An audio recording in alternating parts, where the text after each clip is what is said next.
we want to basically change all these things in the long term.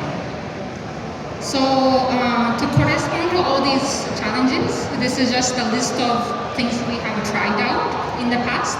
And like I said, some has worked, so they now comprise the part of the IFBC model, and some we found it challenging to introduce to the market at the moment.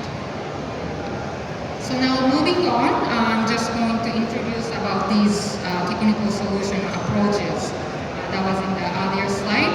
So the first one, approach 1A, is long-term shipment through facility cultivation.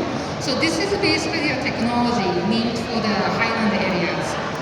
What we are doing here is we work with the people, the farmers who have the greenhouses. So this is under the facility cultivation. And for example, we introduced tomato and sweet pepper, especially the indeterminate varieties, where the farmers can basically harvest much longer duration than the ordinary varieties.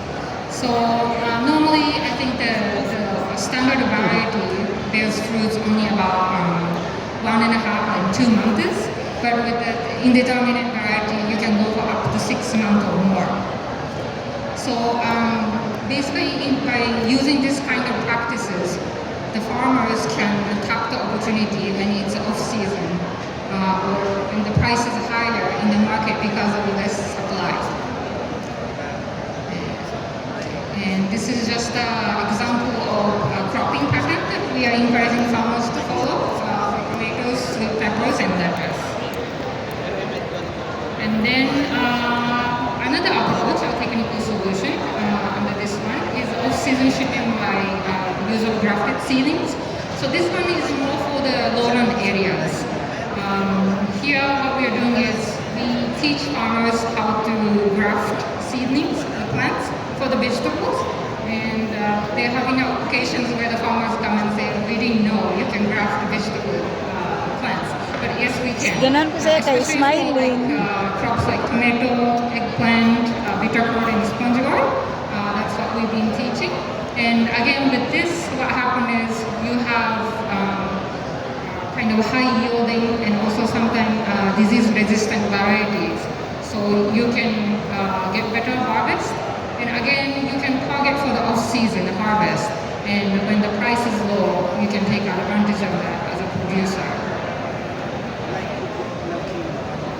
The interest of time, I have to go a little bit quickly.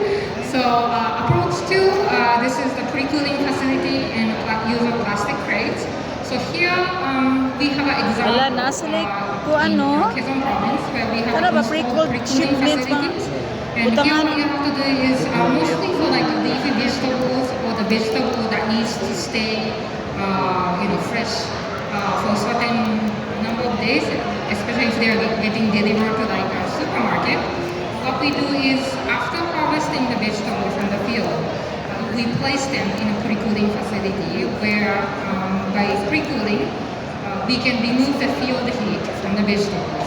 So they stay fresher longer, and obviously they need to be transported in a reefer van to the supermarket or wherever.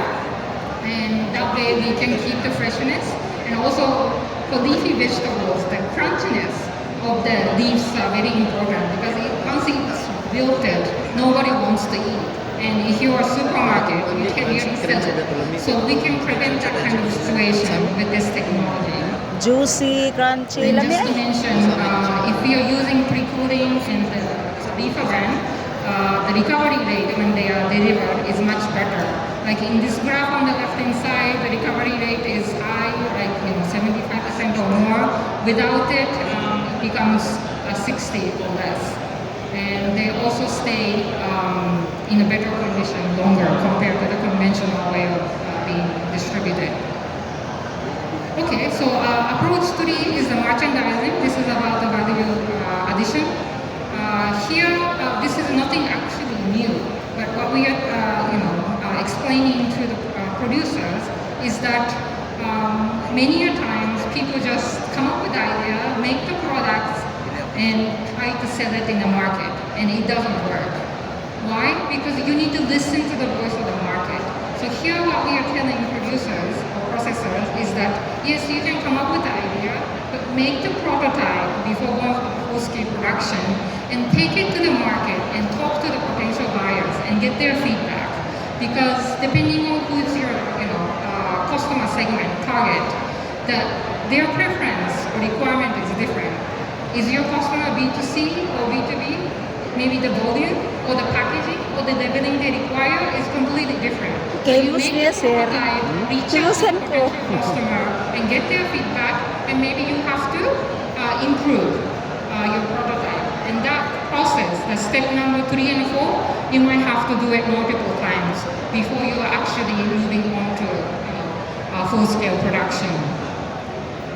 And lastly, approach 4, basically this is the kind of technology or practices where we are trying the customers to eat more vegetables. What we've been doing is we introduce kind of information practice where we can interest consumers towards the vegetable and buy or eat more vegetables. So what you're seeing on the screen is in one of the canteens we have tried out where we printed things like stand-up banner and also what we call pop, small signage in the canteen, and convey messages about the vegetables, how it's beneficial for your health, beauty, and once customers see this, basically the interest is generated. And then we have found with this kind of a targeted campaign, people actually do eat more vegetables. So this is a very easy thing to do, but this is something that the private industries who are into food business, they need to take initiative and do it on their own. So I hope this makes sense now. When I started the presentation,